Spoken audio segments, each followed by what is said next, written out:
Good morning बच्चों। आज की क्लास का जो टॉपिक है हमारा वो है बच्चों Meenu based coding using function. Right. इसमें क्या करेंगे बच्चों, हमने मीनू बेस्ड प्रोग्राम पहले भी किया है। राइट।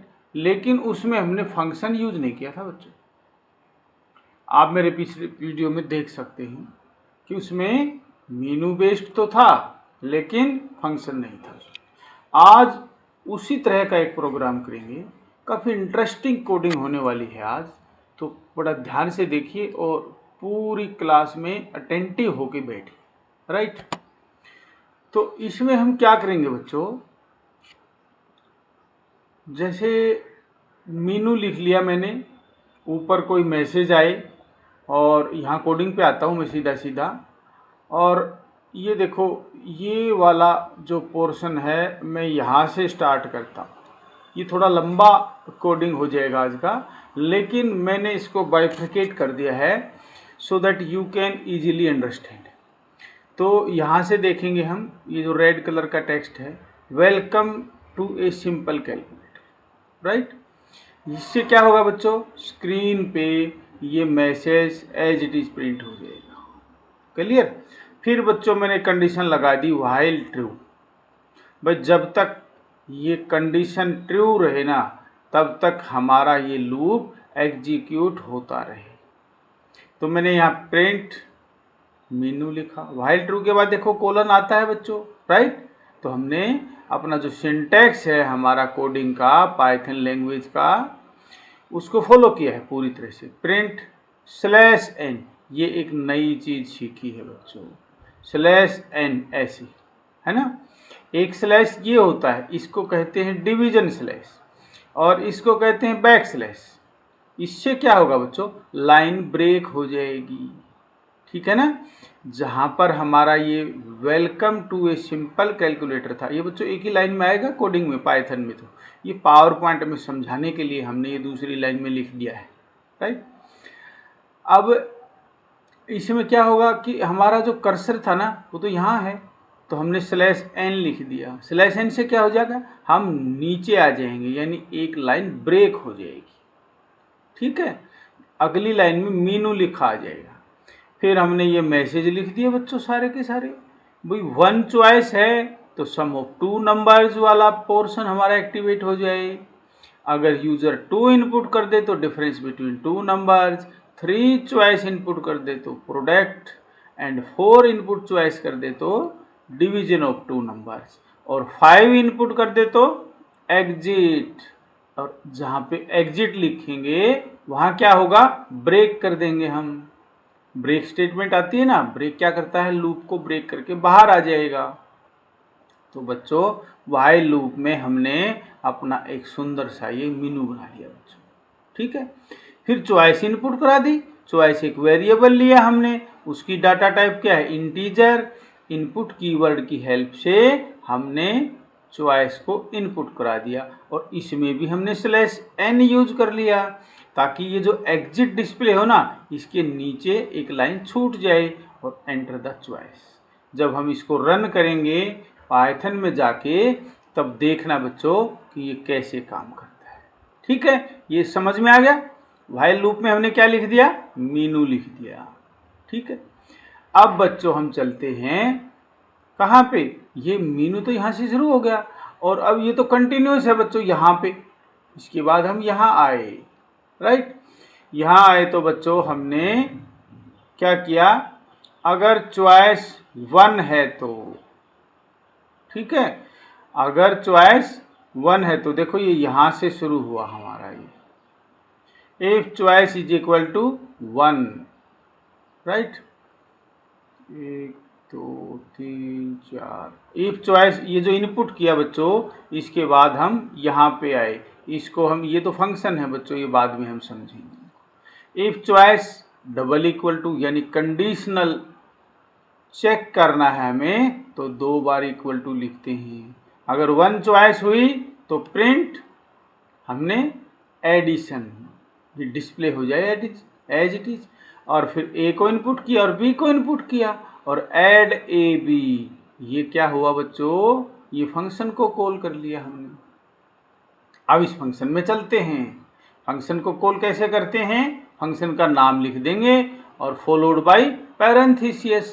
अगर पैरामीटर है तो ब्रैकेट में पैरामीटर लिख देंगे। तो हमने ए और बी को इनपुट किया था, इनको इस ऐड नाम के फंक्शन में पास कर दिया।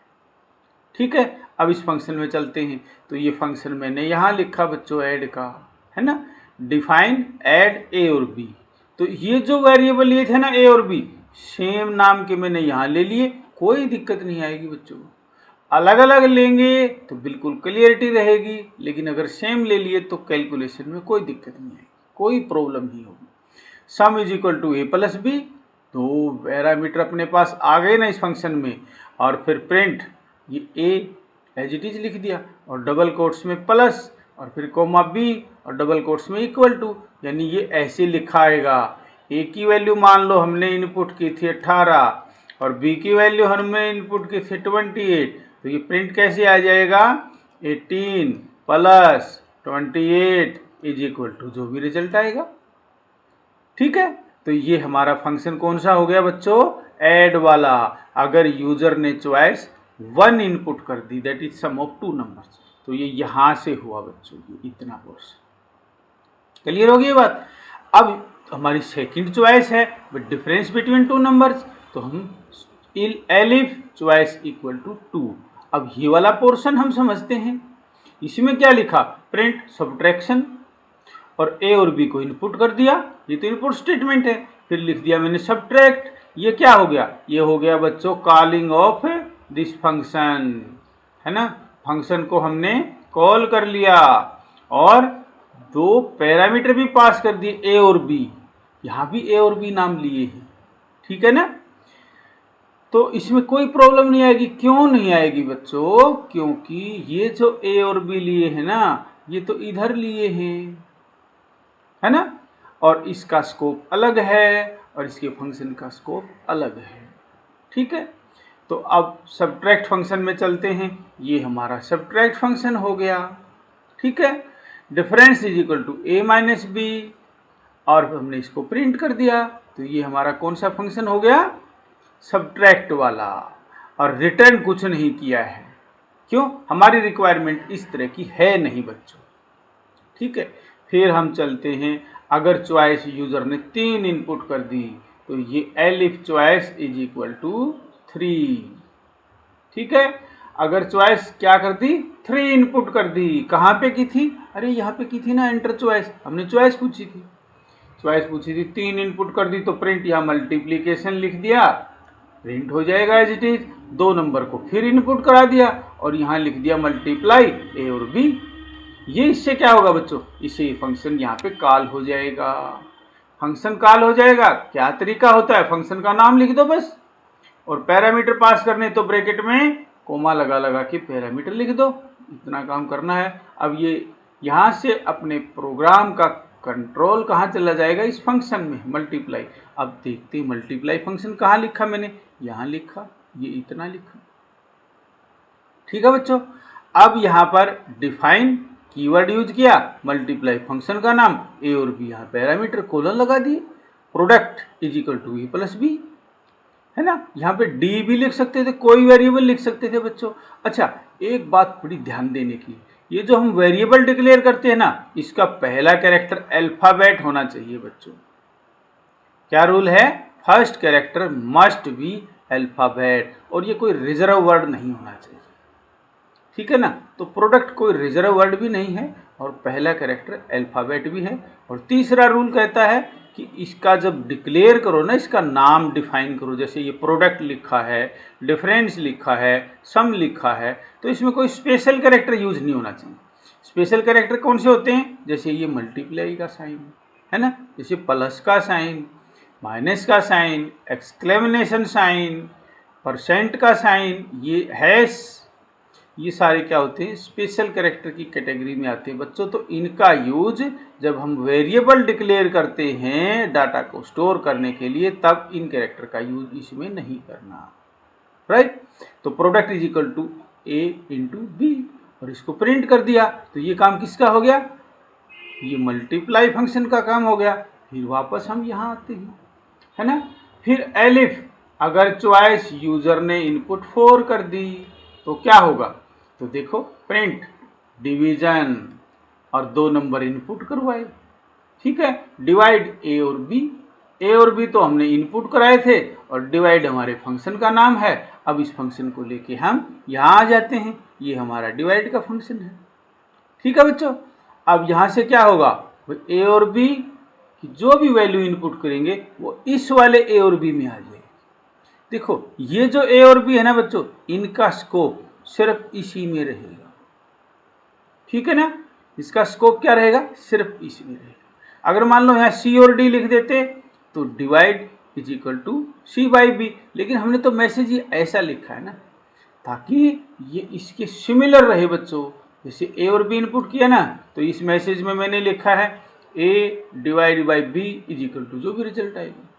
तो ये काम किसका हो गया बच्चों, डिवाइड फंक्शन का हो गया। अब वापस यहाँ आते हैं, है ना, हमारे व्हाइल लूप में। फिर एलिफ, अगर यूजर ने चॉइस इनपुट कर दी 5, तो 5 पे मैंने क्या लिखा है, एग्जिट, और अब यहाँ ब्रेक स्टेटमेंट दे दी मैंने, ठीक है। तो क्या हो जाएगा, ब्रेक हो जाएगा।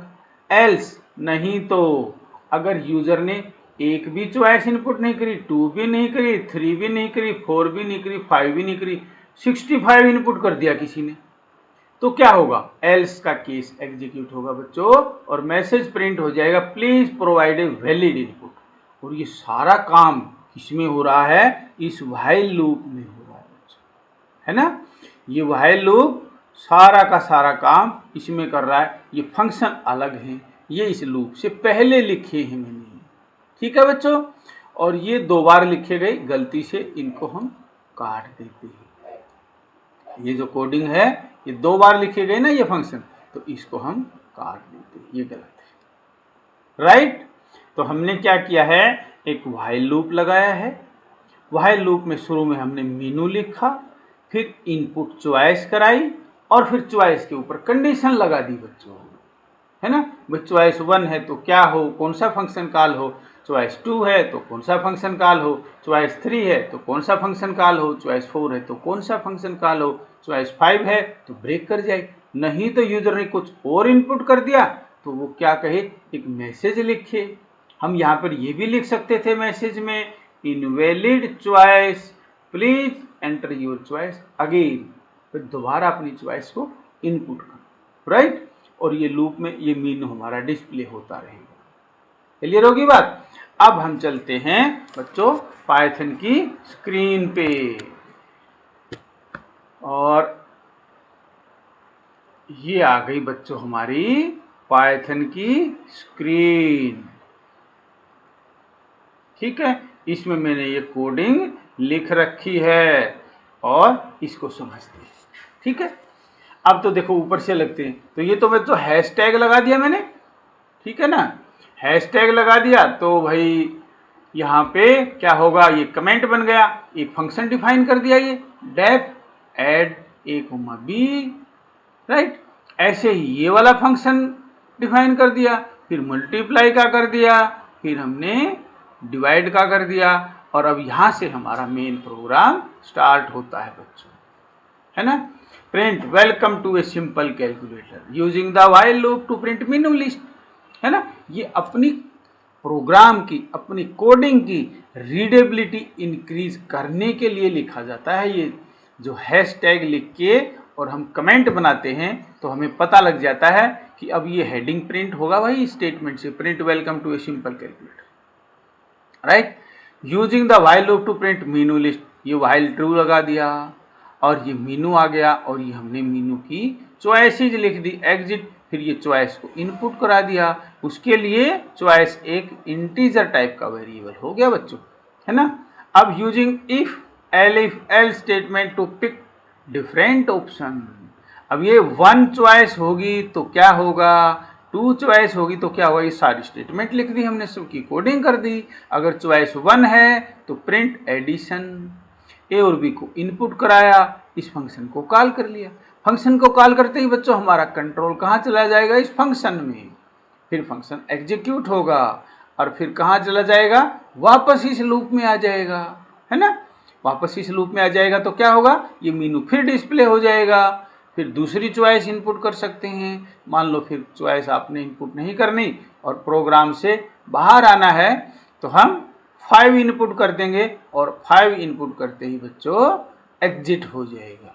ऐसे ही चॉइस 2, 3, 4, 5, राइट। अब इसको बच्चों हम रन करके देखते हैं और रन करने से पहले क्या करते हैं, इसको सेव करेंगे और सेव करने के लिए Ctrl+S कमांड होती है और फिर हमने ये सेव कर दिया और सेव करने के बाद मैंने F5 प्रेस किया और F5 प्रेस करने के बाद बच्चों ये स्क्रीन आ गई रन की। यानी हमारा जो ये चॉइस बेस्ड प्रोग्राम था जिसमें हमने 4 फंक्शन का यूज किया बच्चों, सम ऑफ 2 नंबर्स इसके लिए अलग फंक्शन लिया, डिफरेंस बिटवीन 2 नंबर्स के लिए अलग फंक्शन लिया, प्रोडक्ट के लिए अलग फंक्शन लिया, डिवीजन के लिए अलग फंक्शन। ठीक है, यानी हम इस कोडिंग में आज की क्लास में हम क्या सीख रहे हैं, use of multiple functions in a single program, है ना, अलग अलग फंक्शन है ना। तो बच्चों देखो, एक नाम के 2 फंक्शन नहीं हो सकते, ठीक है ना। हमने चारों फंक्शंस के नाम अलग अलग लिखे, तो एक नाम के 2 फंक्शन लिखेंगे और फिर हम कॉल करेंगे तो कंप्यूटर कैसे डिसाइड करेगा कि भाई कौन सा फंक्शन आए, है ना। ये तो वही बात हो गई कि एक क्लास में 2 सॉरी बच्चों, 2 सेम नाम के बच्चे हैं, ठीक है।